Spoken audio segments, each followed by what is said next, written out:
ہم اپنا آج کا سبق شروع کرتے ہیں۔ اعوذ باللہ من الشیطان الرجیم، بسم اللہ الرحمن الرحیم۔ استصعدون جب تصعدون صعود سے ہے، اور صعود کا مطلب ہوتا ہے اوپر کی طرف چڑھنا۔ ہم انشاءاللہ پڑھیں گے، یہ غالباً 25ویں پارے میں ہے۔ الیہ یصعد الکلم الطیب والعمل الصالح۔ الیہ یصعد، اللہ ہی کی طرف چڑھتے ہیں، الکلم الطیب پاکیزہ کلمات، والعمل الصالح یرفع، اور جو نیک اعمال ہوتے ہیں اللہ ان کو اپنی طرف بلند فرماتے ہیں۔ تو یصعد صعود سے ہے، اوپر کی طرف چڑھنا۔ تو جب تصعدون، تم اوپر کی طرف چڑھے چلے جا رہے تھے۔ استصعدون، جب تم اوپر کی طرف چڑھے چلے جا رہے تھے یا دوڑے چلے جا رہے تھے۔ ولا، اور نہیں، تلوون، مڑ کر دیکھ رہے تھے۔ ولا تلوون، اور نہیں مڑ کر دیکھ رہے تھے، علی احد، کسی کی طرف بھی۔ ولا تلوون علی احد، اور مڑ کر کسی کو بھی نہیں دیکھ رہے تھے۔ استلوون علی احد، جب تم استصعدون، جب تم چڑھے چلے جا رہے تھے، ولا تلوون علی احد، اور کسی کی طرف بھی مڑ کر دیکھ نہیں رہے تھے۔ والرسول، اور رسول صلی اللہ علیہ وسلم، یدعو، وہ بلا رہے تھے، کم، تمہیں۔ والرسول، اور رسول صلی اللہ علیہ وسلم، یدعوکم، تمہیں بلا رہے تھے، فی اخراکم، اخراکم اس کے دو معنی ہیں، دونوں ٹھیک ہیں۔ اخرا کا معنی پیچھے بھی ہے، تمہارے پیچھے سے، اور اخرا کا معنی دوسری جماعت بھی ہے۔ والرسول، اور رسول صلی اللہ علیہ وسلم، یدعوکم، تمہیں بلا رہے تھے، فی اخراکم، دوسری جماعت میں سے۔ فاصاب، پس پھر پہنچایا اللہ تعالی نے، کم، تمہیں۔ فاصابکم، پس تمہیں پہنچایا اللہ تعالی نے، غمن، غم، بغم، غم کے بدلے، غم کے بدلے اللہ تعالی نے تمہیں غم پہنچایا۔ لکھی، تاکہ، لا، نہ، تحزنوا، تم غمگین ہو، علی ما، علی پر، ما جو، علی ما اس پر جو، فاتکم تم سے چلا گیا۔ لکھی لا تحزنوا، تاکہ تم غمزدہ نہ ہو، پریشان نہ ہو، علی ما اس پر جو، فاتکم تم سے چلا گیا۔ ولا، اور نہ ہی، ما جو، اصابکم تمہیں پہنچا، اور نہ تم اس پر غمزدہ اور پریشان ہو جو تمہیں پہنچا، جو مصیبت تمہیں پہنچی۔ واللہ، اور اللہ تعالی، خبیر، باخبر ہیں، بما اس سے جو، تعملون تم کرتے ہو۔ واللہ خبیر بما تعملون، اور جو کچھ تم کر رہے ہو اللہ تعالیٰ اس سے بخوبی باخبر ہے۔ یہ آیت بھی غزوہ احد کے تناظر میں ہی نازل ہوئی ہے، اور اس میں اس منظر کی طرف اشارہ ہے کہ جب مسلمان وقتی طور پر میدان چھوڑ گئے تھے، وقتی طور پر میدان چھوڑ گئے تھے، تو اس وقت کی کچھ منظر کشی ہے۔ استصعدون، جب تم چڑھے چلے جا رہے تھے، یعنی دشمن جس طرف سے حملہ آور ہوا اس کی مخالف سمت میں مسلمان دوڑ پڑے، مسلمان دوڑ پڑے اس کی مخالف سمت میں، اور خوف کی کیفیت یہ تھی کہ جس کا دھیان جس طرف تھا نا وہ اس طرف بھاگ پڑا۔ اچھا، ولا تلوون علی احد، اور کوئی پیچھے مڑ کر نہیں دیکھ رہا تھا، اور تم پیچھے مڑ کر نہیں دیکھ رہے تھے، یعنی اپنی ہی اس وقت پریشانی میں بھاگے چلے جا رہے تھے. والرسول یدعوکم فی اخراکم، اور حضور صلی اللہ علیہ وسلم پیچھے سے تمہیں بلا رہے تھے، آواز دے رہے تھے. حضور علیہ الصلوۃ والسلام اور چند صحابہ آپ کے ساتھ ایسے تھے جو آخر تک ثابت قدم رہے، ان کے قدم نہیں ڈگمگائے. اچھا، ان میں سب سے اول رسول صلی اللہ علیہ وسلم کی ذات اقدس سے آپ بالکل ثابت قدم رہے، اور اسی طرح آپ کے ساتھ اس موقع پر حضرت سعد بن ابی وقاص رضی اللہ تعالی عنہ بھی تھے، حضرت کعب بن مالک بھی تھے، اور اسی طرح غالباً حضرت عبد الرحمن ابن عوف بھی تھے رضی اللہ عنہ، اور بھی صحابہ تھے. حضرت سفینہ رضی اللہ تعالی عنہ وہ بھی تھے، اور بھی کئی صحابہ کرام تھے. اچھا، حضور علیہ الصلوۃ والسلام صحابہ کرام کو آواز دے رہے تھے، لیکن اس وقت کچھ ایسی بھگدڑ کی سی کیفیت تھی کہ صحابہ کرام اس طرف متوجہ ہی نہیں ہو پائے، خاص طور پر اس افواہ کے بعد کہ حضور علیہ الصلوۃ والسلام شہید ہو گئے. اب اس طرف دھیان ہی نہیں تھا کہ یہ آواز حضور علیہ الصلوۃ والسلام کی ہے، اس طرف توجہ ہی نہیں تھی، دھیان ہی نہیں تھا. چنانچہ صحابہ کرام اس وقت جس طرف رخ تھا اس طرف بھاگے چلے جا رہے تھے. اس کے بعد پھر جب دوبارہ کچھ اور صحابہ کرام نے آواز دے کر بلایا کہ حضور صلی اللہ علیہ وسلم حیات ہیں اور اے مسلمانوں آؤ ادھر، تو پھر جب دوبارہ یہ آواز پڑی نا صحابہ کرام کے کان میں، تو پھر وہ واپس پلٹے تو آہستہ آہستہ آہستہ پھر دوبارہ صورتحال مسلمانوں کے کنٹرول میں آنی شروع ہوئی. تو استصعدون ولا تلبون علی احد، جب تم دوڑے چلے جا رہے تھے اور کوئی مڑ کے بھی نہیں دیکھ رہا تھا. والرسول یدعوکم فی اخراکم، اور رسول صلی اللہ علیہ وسلم تمہارے پیچھے سے تمہیں پکار رہے تھے، ایک معنی. یا دوسرا معنی کہ جو پچھلی جماعت تھی، دوسری جماعت یعنی جو ثابت قدم تھے حضور صلی اللہ علیہ وسلم، ان میں تمہیں پکار رہے تھے. آپ وہاں موجود تھے ثابت قدم رہنے والوں کے ساتھ، اور تمہیں پکار رہے تھے. فَأَثَابَكُمْ، پھر اللہ نے تمہیں پہنچایا، غَمًّا بِغَمٍّ، غم کے بدلے غم، غم کے بدلے غم، یعنی تم نے، تمہاری وجہ سے حضور صلی اللہ علیہ وسلم کو غم پہنچا، تو حضور صلی اللہ علیہ وسلم کو غم تمہاری وجہ سے پہنچا، تو اس کے بدلے اللہ نے تمہیں غم پہنچایا. فَأَثَابَكُمْ غَمًّا بِغَمٍّ، غم کے بدلے اللہ نے تمہیں غم پہنچایا. کس غم کے بدلے؟ تمہاری وجہ سے حضور کو پہنچا، پھر اللہ نے اس کی وجہ سے تمہیں یہ غم پہنچایا، یہ پریشانی پہنچائی.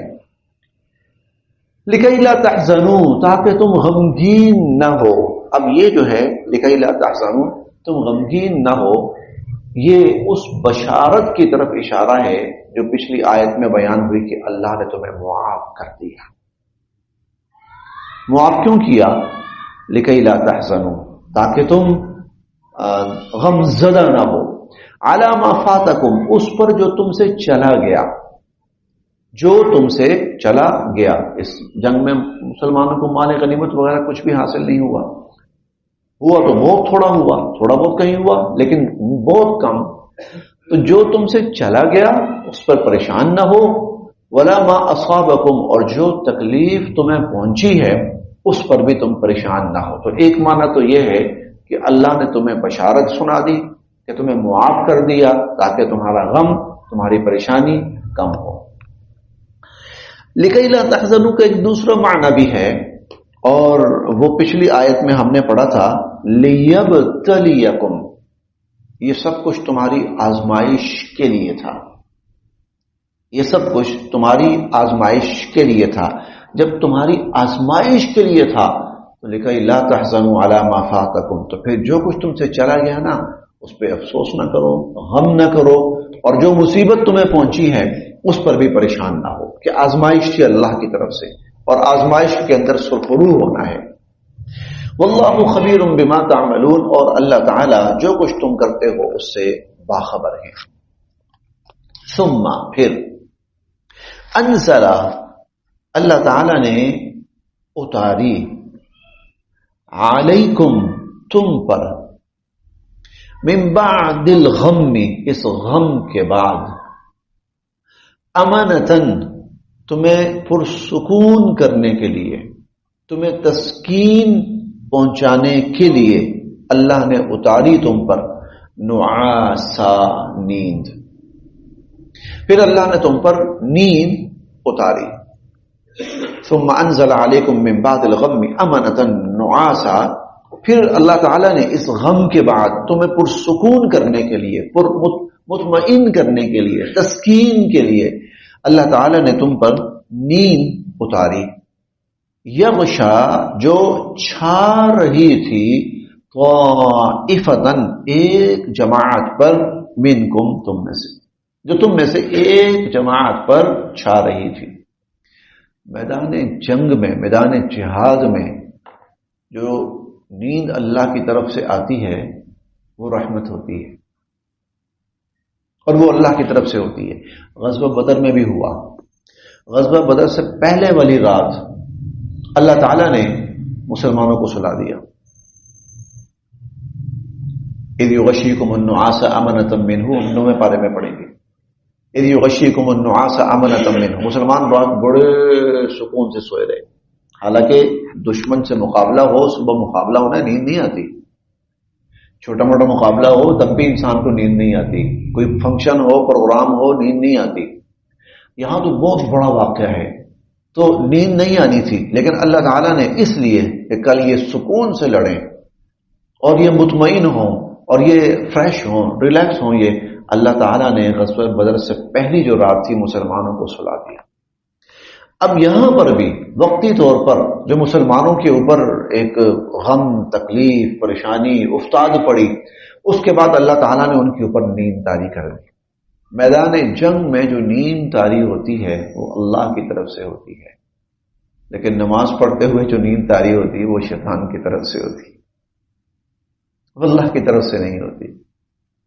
تو ثم انزل علیکم، پھر اللہ تعالیٰ نے اتاری تم پر، من بعد الغم، اس غم کے بعد، اس پریشانی کے بعد، امانتن تمہیں پرسکون کرنے کے لیے اللہ نے اتاری نعاسا نیند. یغشا طائفۃ منکم، جو تم میں سے ایک جماعت کے اوپر طاری ہو رہی تھی. وطائفۃ، اچھا یہ اس وقت ہے، آپ یقیناً حیران ہوں گے جب مسلمانوں کے ہاتھوں میں اسلحہ اٹھایا ہوا ہے اور بھگدڑ مچی ہوئی ہے.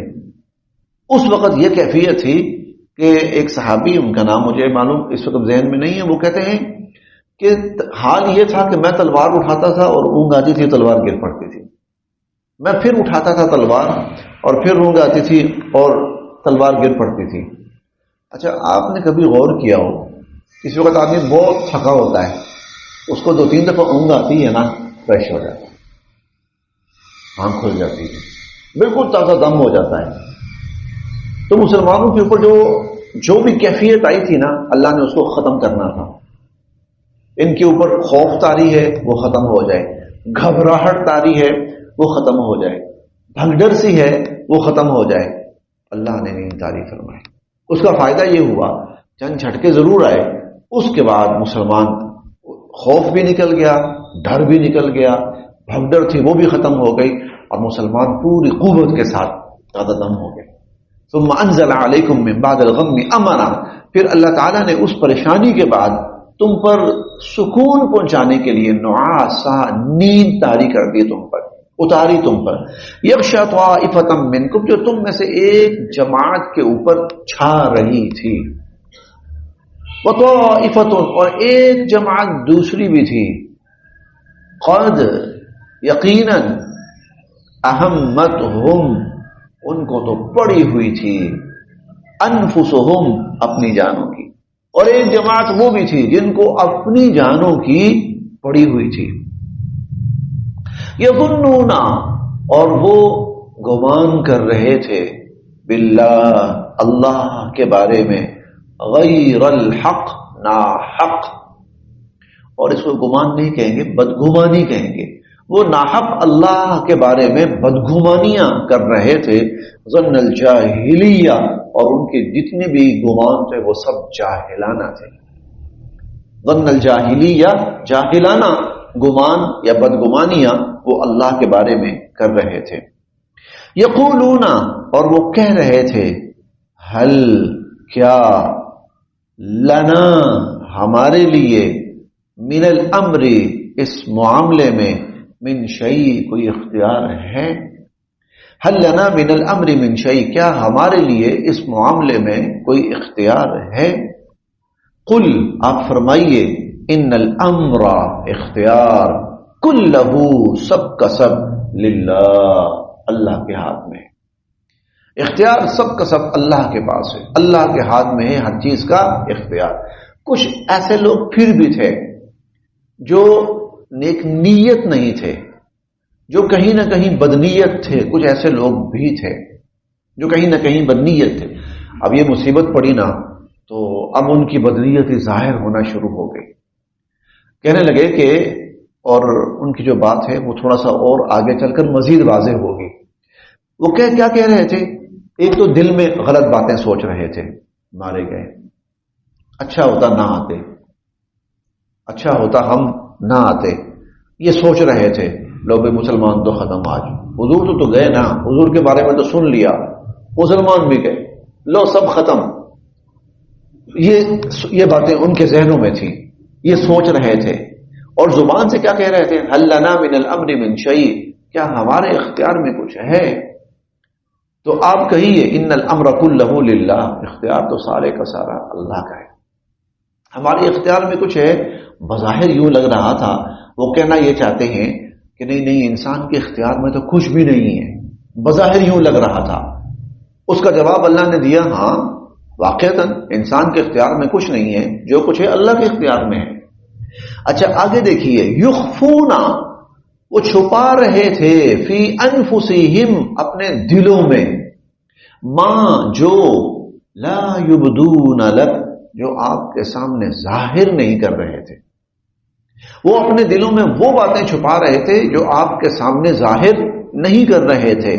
یقولون، اصل میں کہہ یہ رہے تھے، یقولون اصل میں کہہ یہ رہے تھے، لو اگر، کانا ہوتا، لنا ہمارا، من الامر اس معاملے میں، شیء کوئی اختیار، لو کان لنا من الامر شیء اگر اس معاملے میں ہمارا کوئی اختیار ہوتا، ما قتلنا تو ہم نہ مارے جا رہے ہوتے، ہاں ہونا یہاں پر، اگر ہمارے اختیار میں کچھ ہوتا تو ہم یہاں نہ مارے جا رہے ہوتے، کہنا یہ چاہ رہے تھے، لیکن الفاظ بظاہر زبان سے کیا نکال رہے تھے کہ ہمارے اختیار میں تو کچھ بھی نہیں ہے۔ ہاں تو اللہ نے کہا واقعتاً ہر چیز اللہ کے اختیار میں ہے، لیکن کہنا یہ چاہتے تھے اگر ہمارے بس چلتا تو ہم یہاں نہ مارے جا رہے ہوتے۔ قل آپ فرمائیے، تم کہتے ہو نا یہاں نہ مارے جاتے، قل آپ فرمائیے، لو کنتم اگر تم ہوتے، فی بیوتکم اپنے گھروں میں، اگر تم اپنے گھروں میں ہوتے، لبرزا تو ضرور نکل پڑتے، الذین وہ لوگ، کتبا لکھا جا چکا، علیہم جن پر، القتل مارا جانا، جن کے بارے میں قتل کا فیصلہ اللہ کی طرف سے ہو چکا ہے نا کہ انہوں نے مارا جانا ہے، تو وہ ضرور نکل پڑتے، الی طرف، مضاجعہم اپنی قتل گاہ کے، تو وہ اپنی قتل گاہ کی طرف ضرور نکل۔ تم کہتے ہو نا اگر ہمارا اختیار ہوتا ہم یہاں نہ مارے جاتے، تو اللہ کہتے ہیں اگر تمہارا مرنا یہاں پہ ہے نا تو تم نے یہاں آ کے رہنا تھا، اگر تم اپنے گھروں میں ہوتے اور تمہاری موت یہاں لکھی ہوتی تو تم اپنے گھروں سے نکل کے یہاں تک آتے۔ تم کہتے ہو نا نہ مارے جاتے، نہیں بچ سکتے۔ چنانچہ ہم عجیب و غریب واقعات دیکھتے ہیں دنیا کے اندر، ایک آدمی بڑی تیزی کے اندر نکلتا، میں فلاں جگہ جا رہا ہوں، وہ دوست کھڑا ہوا ہے اور جلدی میں نکلتا ہے، تیز رفتاری میں نکلتا ہے، اور آگے کہیں اس کی موت کا وقت طے ہوتا ہے اور وہاں پہنچتا ہے، کوئی حادثہ پیش آتا ہے۔ لو قل آپ فرمائیے، لو کنتم فی بیوتکم اگر تم اپنے گھروں میں ہوتے، لبرزا تو نکل پڑتے، ضرور نکل پڑتے، الذین وہ لوگ نکل پڑتے، کتب علیہم القتل جن پر قتل کا فیصلہ ہو چکا، جن کے بارے میں، الی مضاجعہم اپنے قتل گاہوں کی طرف ضرور نکل پڑتے۔ وَلِيَبْتَلِيَ اللَّهُ، اور یہ سارا اس لیے ہوا لیبتلیا، تاکہ اللہ آزمائے ما جو فی قلوبکم، تمہارے دلوں میں ہے، جو تمہارے دلوں میں ہے اللہ تمہیں آزمائے، وَلِيُمَحِّصَ، اور تاکہ اللہ صاف کر دے ما فی قلوبکم، جو تمہارے دلوں میں ہے، واللہ، اور اللہ علیم بذات الصدور، سینوں کی باتوں کو جاننے والے، اور اللہ تعالیٰ سینوں کی باتوں کو جاننے والے۔ اللہ چاہتے تھے کہ تم میں سے کچھ لوگوں کے دلوں میں جو کچھ ہے نا، اس کو اللہ، جس کو ہمارے ہاں محاورے میں کہتے ہیں نا بیچ چوراہے ہنڈی کا پھوٹنا، تو اللہ چاہتے تھے کہ بیچ چوراہے میں لا کر تمہاری ہنڈی اللہ پھوڑے، اور تمہارے دلوں میں جو کچھ ہے نا وہ سب کے سامنے اللہ ظاہر فرمائے۔ وَلِيَبْتَلِيَ اللَّهُ، تاکہ اللہ آزمائے ما فی قلوبکم ما فی صدورکم، جو تمہارے دلوں میں ہے، وَلِيُمَحِّصَ، اور اللہ صاف فرما دے ما فی قلوبکم، جو تمہارے دلوں میں ہے، واللہ علیم بذات الصدور، اور اللہ تعالیٰ تو سینوں کی باتوں کو جاننے والے ہیں۔ بس جی یہاں